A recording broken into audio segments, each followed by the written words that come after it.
বাড়িটি অল্প জায়গায় একটি ফ্যামিলি সহ বসবাসের উপযোগী করে কম বাজেটের মধ্যে ডিজাইন করা হয়েছে। ভিডিওটিতে বাড়িটির এক্সটেরিয়র ভিউ, ইন্টেরিয়র ডিজাইন, নির্মাণ খরচ এবং ফ্লোর প্ল্যান এর বিস্তারিত তুলে ধরা হবে। তাই সম্পূর্ণ ভিডিওটিতে জেবি হাউস ডিজাইনের সাথেই থাকুন। আসসালামু আলাইকুম। আজকের এই বাড়িটি আমরা 950 স্কয়ার ফুট জায়গায় ডিজাইন করেছি। বাড়িটির দৈর্ঘ্য রয়েছে 33 ফুট 8 ইঞ্চি এবং প্রস্থ রয়েছে 28 ফুট 3 ইঞ্চি। বাড়িটিতে 2.2% জমি লেগেছে। এই বাড়িটিতে রয়েছে 3টি বেডরুম, একটি ড্রয়িং রুম, একটি ডাইনিং, একটি কিচেন এবং 2টি টয়লেট। আপনি চাইলে আপনার জমির মাপে আপনার চাহিদা মতো করে আপনার স্বপ্নের বাড়িটি আমাদের মাধ্যমে সরাসরি অথবা অনলাইনে ডিজাইন করিয়ে নিতে পারবেন, যার জন্য স্ক্রিনে দেয়া নাম্বারে যোগাযোগ করতে পারেন। আমরা এই ছোট্ট বাড়িটিকে আধুনিকভাবে ডিজাইন করার চেষ্টা করেছি। আমাদের ডিজাইনগুলো যদি ভালো লাগে তাহলে অবশ্যই কমেন্টে জানাবেন এবং চ্যানেলটি সাবস্ক্রাইব করবেন। এতক্ষণ আমরা বাড়িটির বাইরের দিক দেখছিলাম। এখন আমরা বাড়িটির ভিতরের ইন্টেরিয়র রুমগুলো কিভাবে সাজানো হয়েছে তা দেখে নেই। বাড়িতে প্রবেশের শুরুতেই 14 ফুট বাই 4 ফুটের একটি এন্ট্রি বারান্দা রাখা হয়েছে। বারান্দা দিয়ে ভিতরে প্রবেশ করলেই 14 ফুট বাই 9 ফুটের একটি ড্রয়িং রুম পেয়ে যাবেন। ড্রয়িং রুমের 2 সাইডে সোফা, এক সাইডে টিভি ক্যাবিনেট এবং অন্য সাইড ভিতরে এন্ট্রির জন্য ওপেন রাখা হয়েছে। সেই সাথে ভেন্টিলেশনের জন্য একটি জানালা রাখা হয়েছে। ড্রয়িং রুম দিয়ে ভিতরে প্রবেশ করলে 7 ফুট বাই 19 ফুট 5 ইঞ্চির লম্বা একটি ডাইনিং স্পেস পেয়ে যাবেন। এই ডাইনিং থেকে সকল রুমের অ্যাক্সেস পেয়ে যাবেন।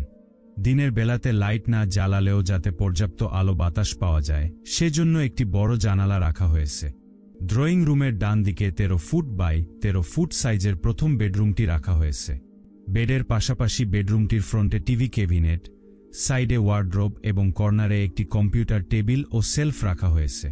বেডরুমটিতে সিম্পলের মধ্যে সিলিং এর ডিজাইন করা হয়েছে এবং ভেন্টিলেশনের জন্য একটি জানালা রাখা হয়েছে। প্রথম বেডরুমের সামনে এবং ডাইনিং এর বাদিকে 7 ফুট 7 ইঞ্চি বাই 7 ফুটের একটি কিচেন রাখা হয়েছে। কিচেনটিতে প্যান্ট্রি ও কেবিনেট থাকায় অল্প জায়গার মধ্যে আপনারা মানসম্মতভাবে ব্যবহার করতে পারবেন।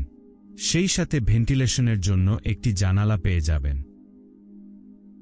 কিচেনের ঠিক সামনে 11 ফুট বাই 12 ফুট সাইজের দ্বিতীয় বেডরুম রাখা হয়েছে। বেডরুমটির 2 কর্নারে একটি ওয়ার্ড্রোব এবং একটি ড্রেসিং টেবিল রাখা হয়েছে। বেডরুমটিতে পর্যাপ্ত আলো বাতাসের জন্য একটি জানালা রাখা হয়েছে। দ্বিতীয় বেডরুমটির সাথে 5 ফুট 7 ইঞ্চি বাই 4 ফুট 7 ইঞ্চির একটি অ্যাটাচ টয়লেট রাখা হয়েছে। টয়লেটটির ফ্রন্টে বেসিন, তারপর শাওয়ার এরিয়া এবং শেষে ডব্লিউসি দেয়া হয়েছে এবং ভেন্টিলেশনের পর্যাপ্ত ব্যবস্থা রাখা হয়েছে। বাড়ির প্রতিটি রুমে পর্যাপ্ত আলো বাতাসের জন্য স্ট্যান্ডার্ড সাইজের জানালা রাখা হয়েছে।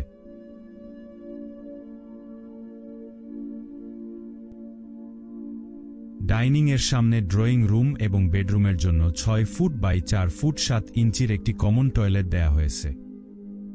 এই টয়লেটটিতেও ফ্রন্টে বেসিন, তারপর শাওয়ার এরিয়া এবং শেষে ডব্লিউসি দেয়া হয়েছে এবং ভেন্টিলেশনের পর্যাপ্ত ব্যবস্থা রাখা হয়েছে।